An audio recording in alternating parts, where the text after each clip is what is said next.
Bye molela. Nako nngwe ke na le go nne le maikutlo a kutlo botlhoko go sena lebaka. E rile ke bona gore company e yellow e bukhibidiwe ko pele ele ha e tlhole le wimpy. Pelo ya ka ya nna botlhoko e kare ke company ya ka e tswetsweng. Utlwa botlhoko ka bonako ka dilo tse di sankameng. I had a rough day. I had a really rough day. Ke tswile ko lapeng ke re ke ya go gyming.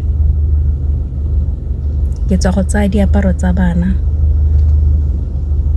Standard Bank se mfounetse se re se batla go nthekisetsa di-cover. Ke ba re ke re ga ke batle.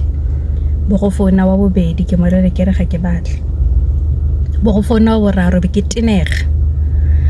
Ha ke tenegile be ke bua jana ke bua snacks lene ke tsena ka shopo ya True Words.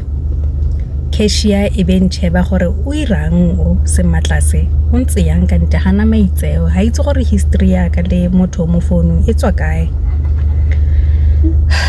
Ha ke tsena ko tilling a banyelela a nkemisa mo 5 minutes 7 minutes ke be ke ra ba berekang le bone ke re o mmolelle gore ke tla boa tsatsi le lengwe ka mokgwa ke tenegileng ka teng ebile ha ke batle le go boa ke a go tsa diaparo tsa teng.